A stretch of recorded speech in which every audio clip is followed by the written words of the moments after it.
Inanam Catherine Connolly. Thanks very much, and thank you, Minister. I welcome the opportunity to have a priority question, and it's very, very specific.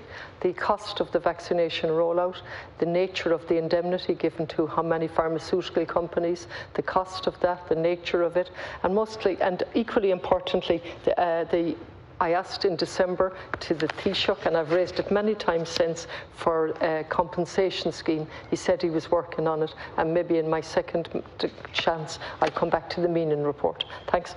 Antara.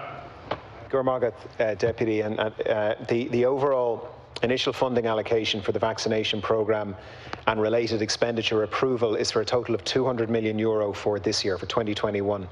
Core responsibility for the operational delivery lies with the HSE, which provides detailed estimates of the gross cost of implementation to the Department of Health. While the cyber attack has had some impact on data reporting systems, the latest figures available from May indicate expenditure of approximately €121 million.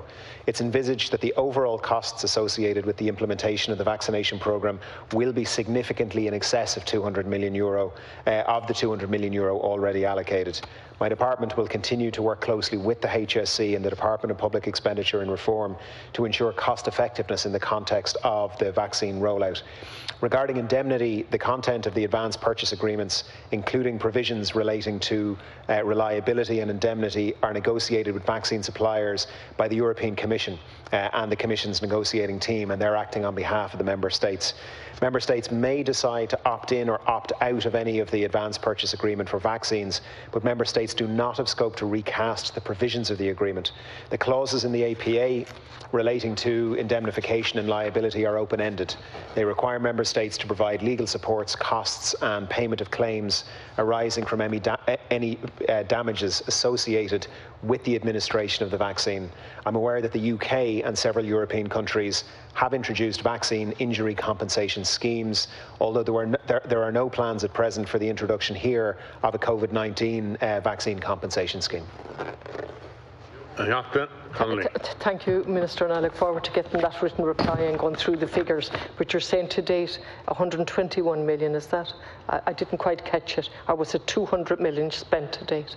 In relation to the indemnity, it's of really vital importance that we know the nature of the indemnity, and I'm truly tired of getting an official response that the EU negotiated this for us and that's it.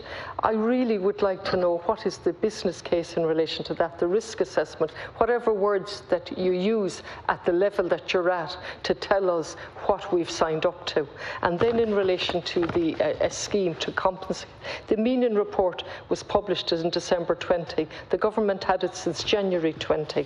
And at paragraph 14, regarding vaccination programmes, the expert group accepts that there is strong moral argument that the state, which actively encourages vaccination, should accept responsibility for those who suffer harm as a result. There are pragmatic reasons and so on, and the expert group recommends the establishment of a vaccine compensation scheme as a matter of urgency. Maybe you'd comment on that, thanks. Thank you, Deputy. Antara. Thank you very much for that, Deputy. Just to your first question, the budget for this year was prepared on a no vaccine basis, so no provision was made for expenditure relating to the implementation of the vaccine programme, so I subsequently approved an initial reallocation of €200 million. Now that was previously intended for the purchase of personal protective equipment, and what the HSE are reporting is that as of May, 121 million of that 200 million has been incurred, but our estimates are the final bill will be well in excess of that €200 million. To the indemnity, I will endeavour to get the Deputy as much detail as I can in terms of the indemnity provided. But I think the reason probably the responses that the deputies had, and I'm sorry if they have caused frustration, are essentially saying that the details of those indemnity were not up to each member state. It was essentially, do you want the vaccines or not? And if you want the vaccines, you've got to opt in to the indemnity scheme. And I'll come back in the next reply on your broader question, Deputy, around the Meanin report. Thank you, Minister. Dr. Connolly. I'm not going away, and I'm going to keep persistent because I think this is the most basic information that we should have.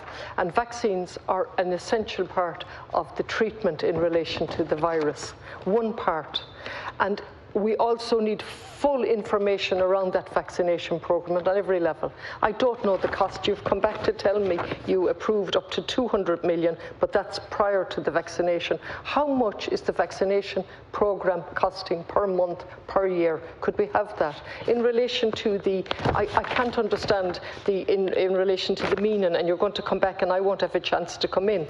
But this report is now dated January 20. He said the expert group recommends the establishment of a vaccine compensation scheme as a matter of urgency. The urgency has been highlighted by recent publicity and public commentary concerning certain vaccines, and that's gone back. And that has multiplied 100-fold, hasn't it, now in relation to COVID? And so it seems no progress whatsoever has been made. So perhaps you could clarify that. Thank you, Deputy. On Tara, final reply. Thank you, Deputy. So in June of 2018, the government agreed to the establishment of the expert group to review the management of clinical negligence claims, chaired by the High Court Justice Charles Meenan. The expert group examined the system from the perspective of the person who has made the claim, to explore if there's a better way to deal effectively yet more sensitively with certain cases. Personally, I believe that there is. Judge Meenan submitted the final report to the expert group. I beg your pardon. Judge Meenan submitted the final report and the current system for managing clinical negligence claims to the then Minister for Health and the Minister for Justice in January of last year, prior to the onset of the COVID pandemic. The government subsequently published the Meenan report in December of last year. One of the report's recommendation, of course, is that there's a compensation scheme established.